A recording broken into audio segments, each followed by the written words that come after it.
Hey guys, Professor Bill, Comic Book University. Is this live? Yes, looks like it's live. What are you doing? Stop it. Okay, I don't care. Okay, I hope that this isn't showing me sideways or something like that. Anyway, Professor Bill, Comic Book University, and I'm reviewing Justice League issue number 2. I decided to do this live because I just did a 20 plus minute review for this comic book, and I just kept going back and forth. I actually got angry at one point. Listen, I'm gonna I'm gonna give this as straight and cut dry as I possibly could. I'm a little angry at this comic book for being so good, and yet being so horrible at the same time. This is an example, in my opinion, of a horrible execution of a fantastic idea. All right. I just got finished watching. Actually, I watched it live. Scott Snyder having a 1 hour live chat with us on the DC Comics Facebook group. I actually shared it on the Comic Book University Facebook page. Go and check it out there. Go and check it out either play. I don't really care. You're going to see the same video. Um, yeah, man. He went over the first couple of pages, and I didn't really like just what I saw in the first couple of pages. Let me go over the first couple of pages here. Um, Basically, it's Lex Luthor, and he goes to a Legionnaires Club in Kansas that his father used to attend all the time. And his father spent all of his time there instead of with his family. And Luthor, mind you, Lex Luthor, the smartest person on the planet, the only person who can claim to be smarter than Batman. This is DC canonical history. First is Lex Luthor, then Batman, then Mr. Terrific. And then after that, it's like, maybe Ray Palmer, whatever. Okay. The hierarchy always starts with Lex Luthor as the smartest person on the planet, the smartest Earthling. So there's a really funny scene here where he has a bomb-proof suit and he makes a little force bubble around his head. Hey, he's able to make force fields that are invisible when he puts on his regular evil suit that Darkseid made for him. You know what I'm saying? But he can't. He's got to have an actual shell. I understand the purpose for doing it. It's because they wanted to actually do it, and it was a really funny moment. But then he winds up killing everybody that's in the Legionnaires Club. I know people are going to sit there and say, well, no, we didn't actually see them die, so he might not actually be dead. By the way, if anybody's commenting, I can't see the comments because it's saying the orientation is locked. Rotate device back. I don't. What is that? Like, are you demanding that I do this? Like, what is this? Yep, son of a gun. So actually, I have to hold this. Anyway, so it's live. No way to fix this now. Anyway, so yeah, he puts on this silly little bubble around his head, but he kills these people. He was thinking that there was a door immediately to his left. Why don't you guys just leave out this one? You'll be able to make it. You've got 30 whole seconds to get out. But the only door that there is all the way down the hallway. And one of these guys is in a wheelchair. He's not going anywhere. He's not going anywhere. There are no rock. I'm looking at the wheelchair right now. I don't see any rockets on the back or anything like that. This isn't even an electric wheelchair. He's using his hands to try and get out, dude. No, sorry. He just killed at least that person, if not everybody else there. So no, I'm going to call this comic book Lex Luthor just killed a bunch of people. Now you might sit here and say, "Oh, Lex Luthor kills people, Professor Bill. Have you never read a comic book?" Yeah, I've actually read plenty of comic books in my day. Plenty. If you stuck around, you know. In fact, I've been reading the past couple of years with Rebirth how Lex Luthor was a good guy. Lex Luthor had this incredible suit of armor. He'd been a good guy since before that, too, technically, hasn't he? Been helping out Superman and everything. New 52. And what happened? Now all of a sudden he's a bad guy. Why is he a bad guy again? Let's see if I can remember my history. Oh, that's right, because a month ago, I, I just want to stress that. 1 month ago, when he was a bad guy, I forget if it was the Action Comics or the Superman comics. I forget which one. Was it Abnett or was it Tomasi? One of them was apparently told by somebody in charge of DC, hey, we need to make Lex Luthor a bad guy again. So how did they make him a bad guy again? Did they do an ingenious idea where they said, okay, Lex Luthor suddenly unlocked a memory from his past while he was on Apocalypse, maybe, that, oh, this crazy thing that just it's really stressful and it's whatever, and it made him decide to go back to being a bad guy again. No. Did some traumatic thing happen where like he just realized, no, I've been too soft lately and I've got to go back to being a bad guy again for whatever reason. No, it was Superman wouldn't accept him. He wasn't getting acceptance from Superman, so he decided to go back to being a bad guy and killing people in a Legionnaire's hall. Really? That's what we decided to do? That's what we thought was the best possible idea for Lex Luthor to become a bad guy again? He's a snowflake. That's basically what you just said. Lex Luthor is a snowflake. I'm not comfortable with that. Not comfortable with that. So here,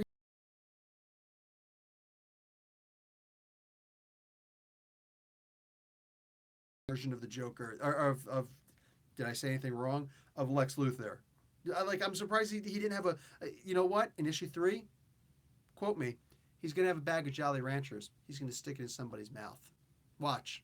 Watch, that's going to happen. Because that's what I'm seeing here. That's what I'm reading. I, there's a Hawk woman. Loves me some Hawk family. Everybody knows that, right? Over on the Hawk World Facebook group and Twitter page, all that good stuff.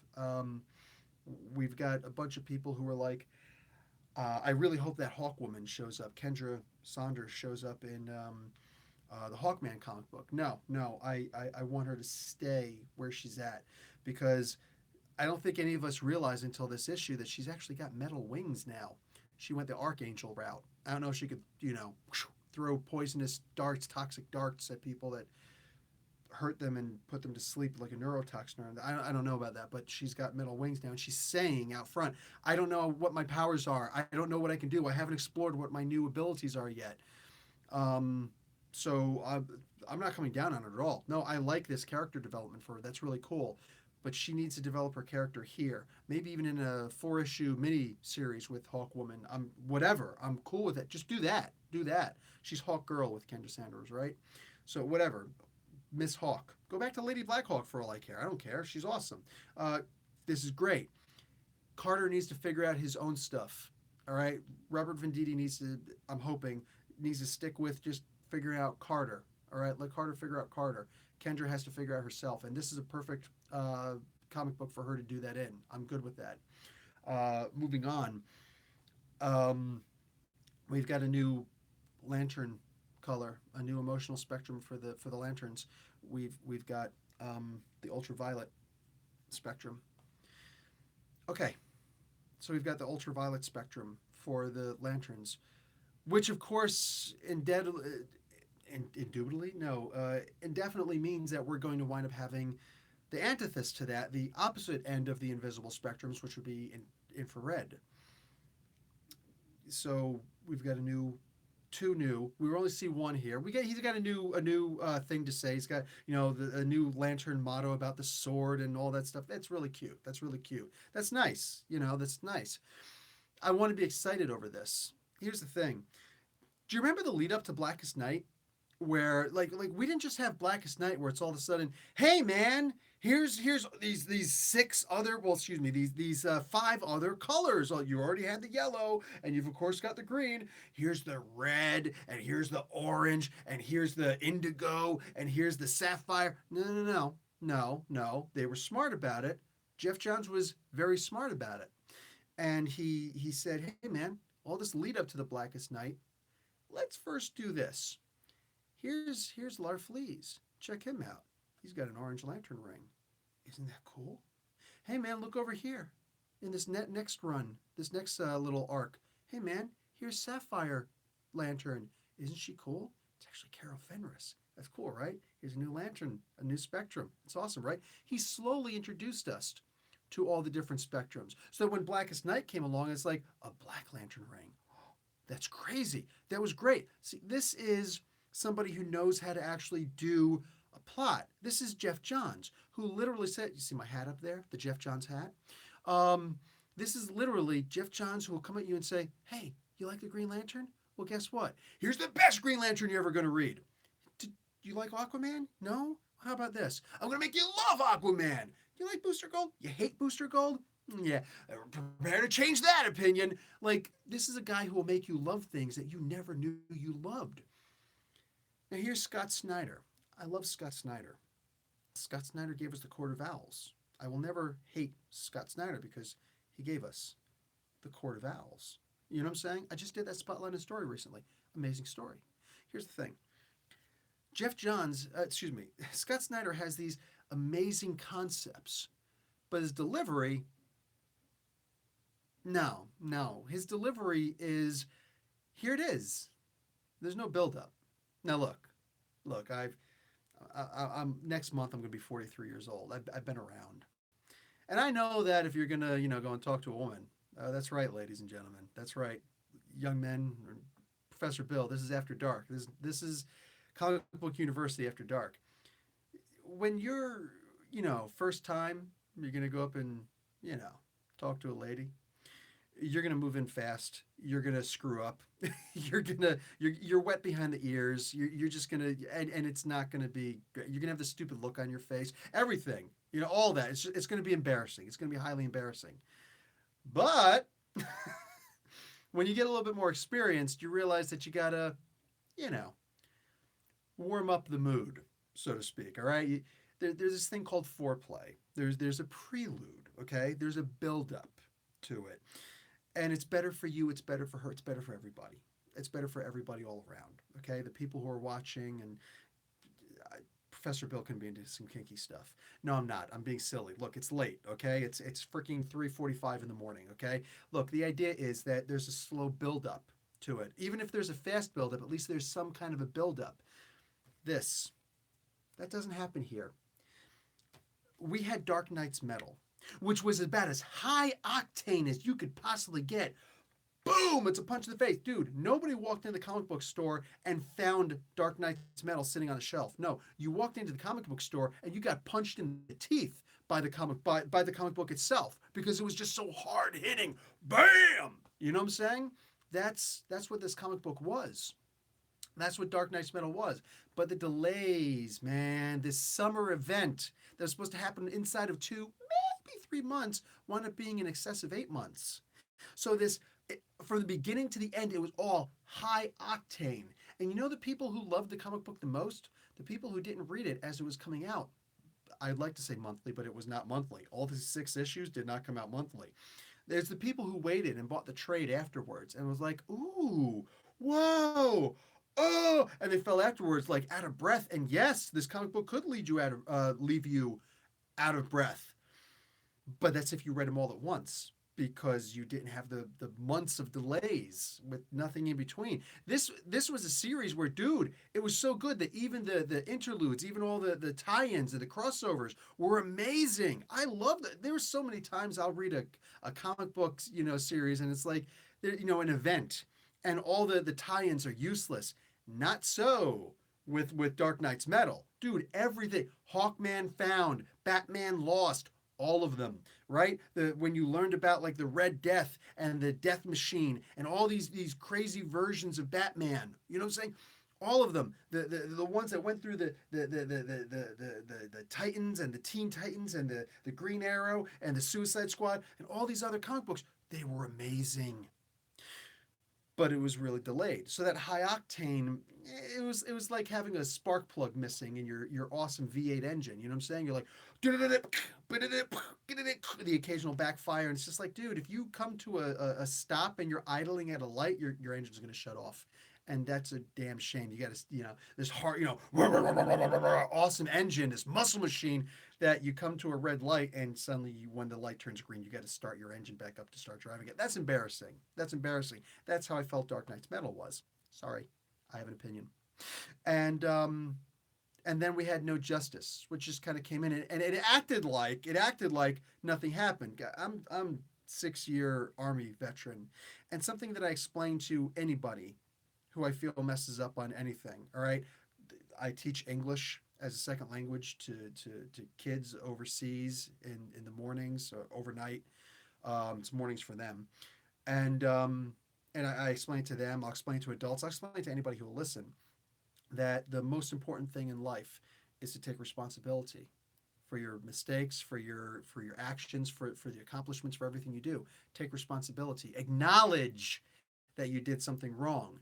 And those delays for Dark Knight's Metal didn't help. selling the story, and especially when you've got no justice just comes in out of nowhere, and it acts like there were no delays there. It just picks up and just boom. Listen. The source wall was broken. That's a major event in the in the DC universe. That's a major event. Holy crap! You know what I'm saying? Tom King's over here writing the Miracle Man series, and it's amazing. And you can see how all this stuff ties in, because uh, push comes to shove, they're all dying. All the new gods are killing each other right now. All right, the major new gods, they're killing each other. So when you say the source wall was destroyed, but isn't Apocalypse and New Genesis right there next to it? Shouldn't they have been able to stop it? Yeah, if they weren't going to war with each other. You know what I'm saying? So it ties in perfectly without us even being told yet what happened. You can figure it out on your own. You know what I'm saying? So yes, all of this stuff, it's all connected. It's all connected, and I love that. But there were delays. So what we could have easily said was, you know what? We didn't discover that the source wall was actually broken, or we did discover it, but we've got some time to figure out what's going on. Meanwhile, all the bad things that are on the other side of the source wall, I don't know that they would for millennia just be leaning against it, waiting for the Justice League to break the source wall. I think it'd be more like, they're hanging out, they're playing pinochle or whatever dark gods do. You know what I'm saying? And they're just, they're hanging out, and all of a sudden somebody's, Bob is like, he turns around, he's like, hey, yo, Joe.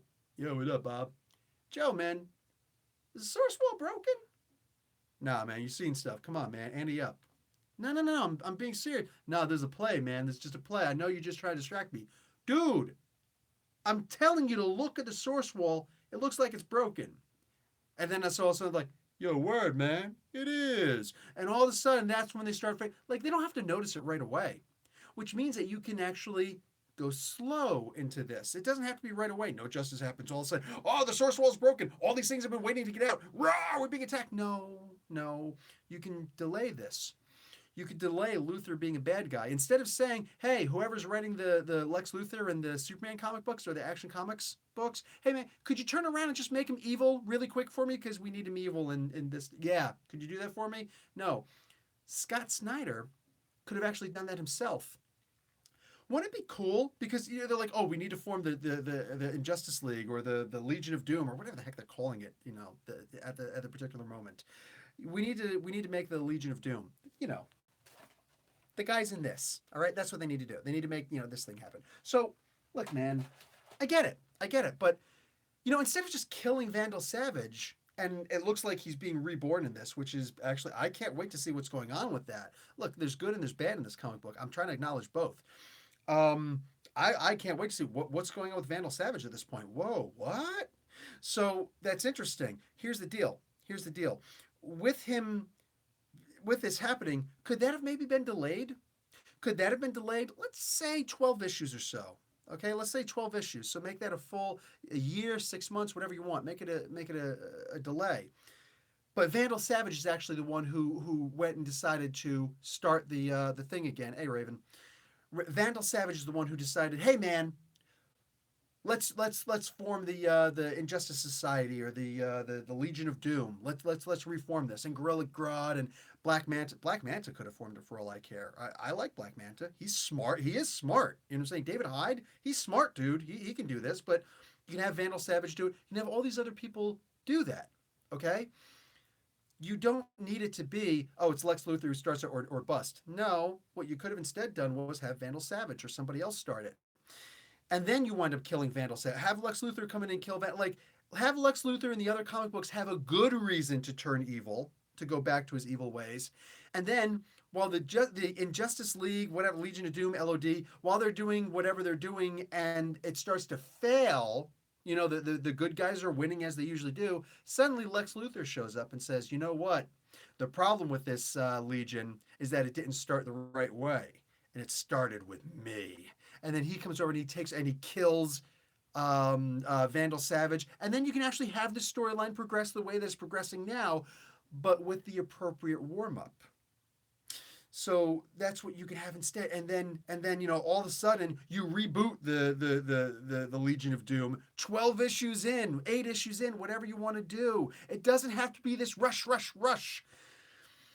The DC universe is expanding. Why am I bothered by the ultraviolet spectrum suddenly showing up for the Green Lantern Corps, for the Lantern Corps, is because now we're also going to have the infrared show up also. And meanwhile, we've got all these other. When's the last time we've heard from the Orange Lanterns? When's the last time we heard from the amazing Indigo? I love the Indigo.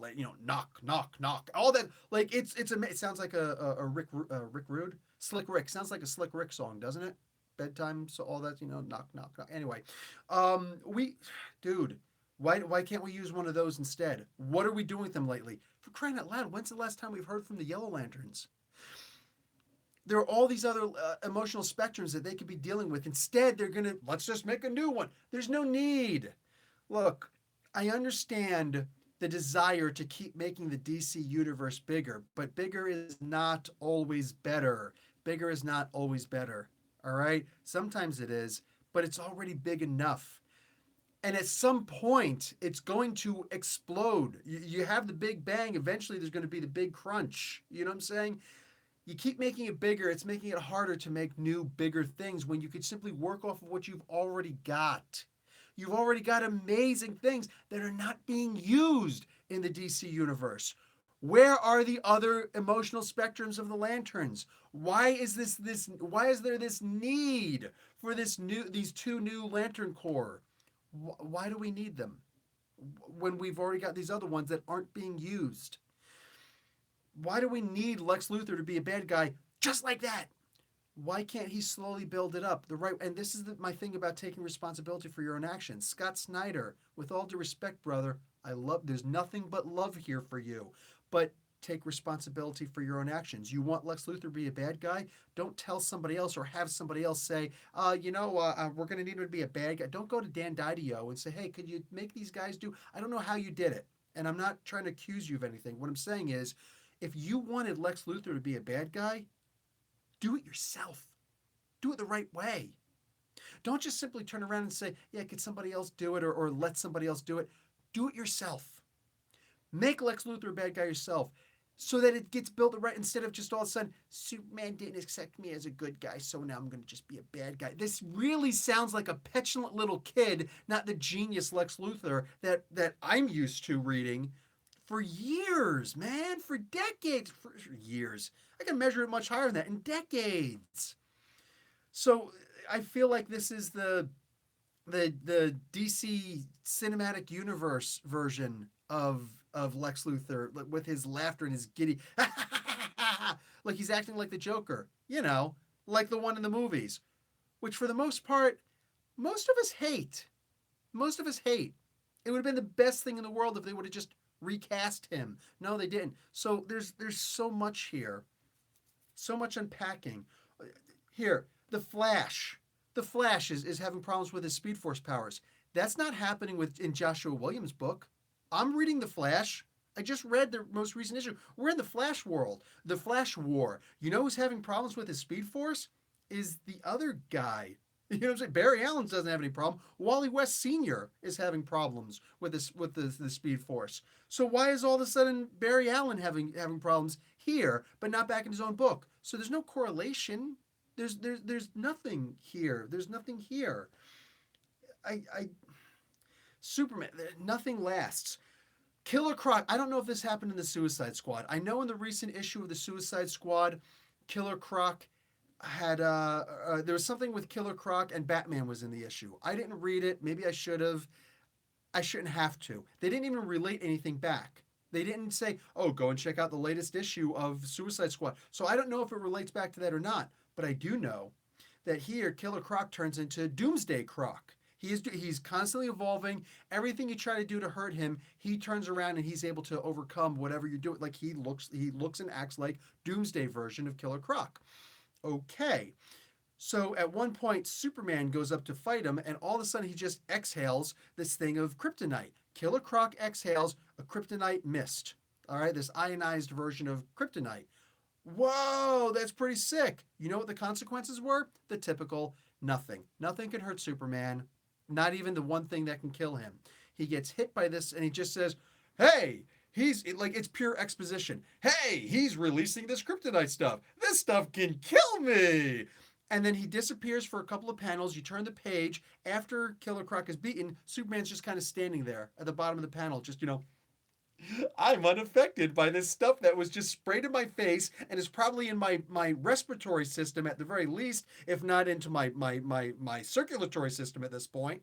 Like I should be crapping kryptonite at this point and dying a very horrible death. No, he's acting like he's Martian Manhunter who could just kind of go, hey, there's toxins in my body. You know what I'm saying? And shapeshift them out. No, man, there's no consequences in this comic book. What am I reading here? What am I reading? This is an extremely high concept, which is about as brave and noble as you could possibly get. And yet, there is no purpose for it. There was no buildup for it. There was Dark Knight's Metal, which had so many delays, and there was no responsibility taken for it. Nobody said, let's slow down. And instead of doing DC's Justice League No Justice immediately, let's do a slow buildup to that instead. And then we'll start hitting. As long as there are no delays, we'll just hit them with this 1 month of solid, just at minus issue number 3, which everybody complained about. But these awesome issues, and boom, we're good. And then we'll break right into this because we're going to do a build-up. No, there was nothing. There was a delayed comic, and then there was No Justice, and then there was this. And we don't need you know what the DC Universe needs now? I'm going to say it.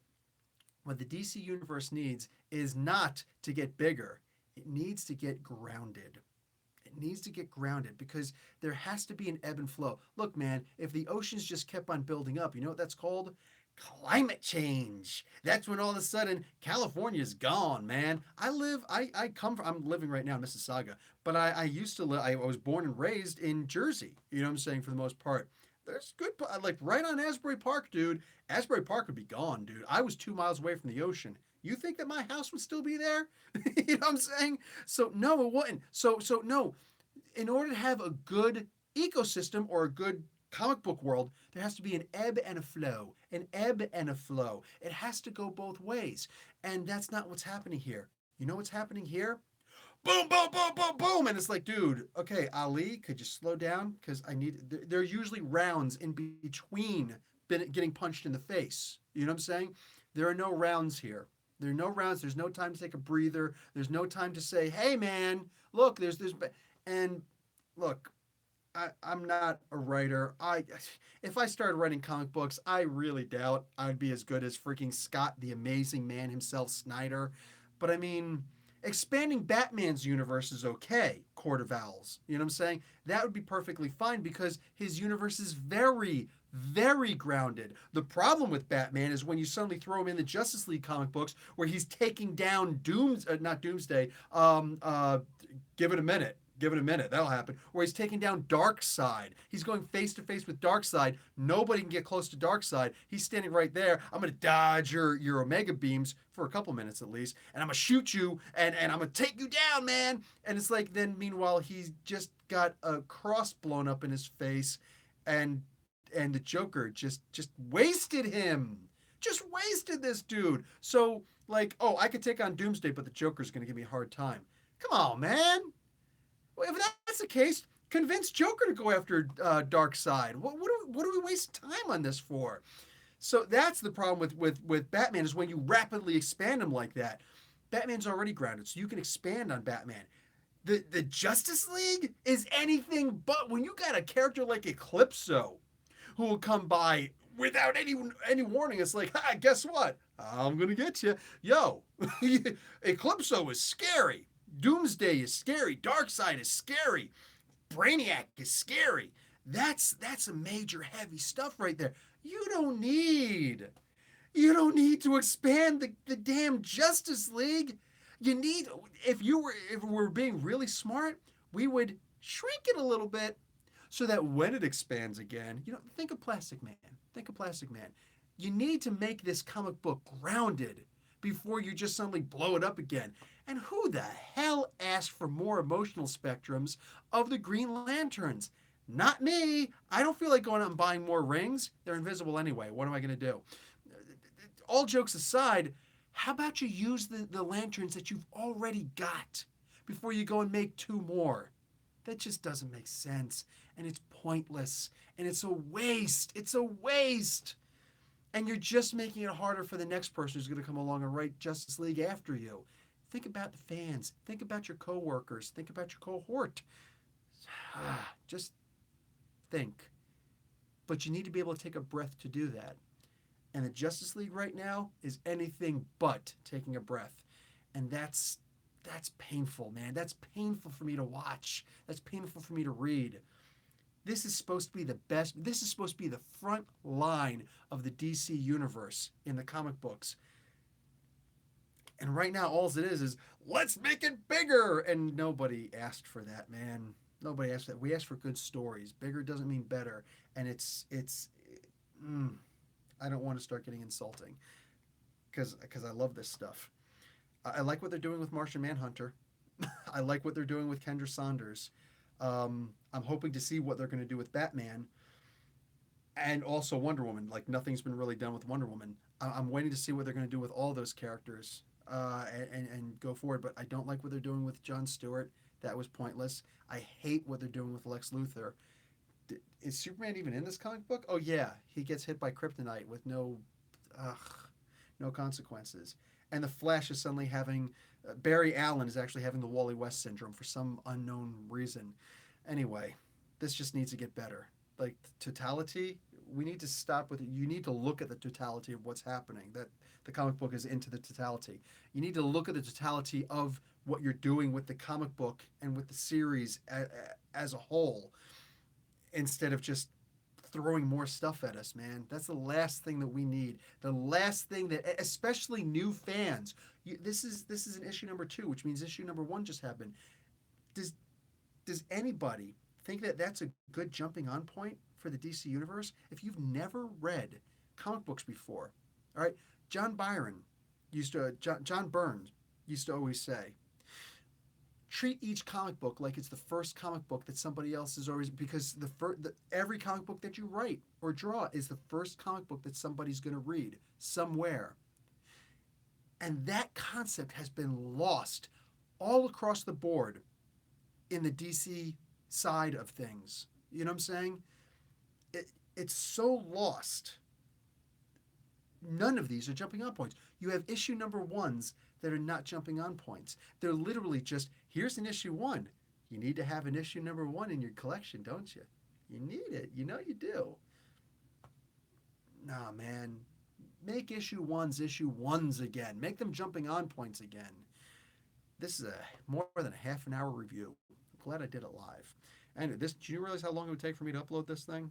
Anyway, I'm done, guys. I'm out. Professor Bill, Comic Book University. Class dismissed.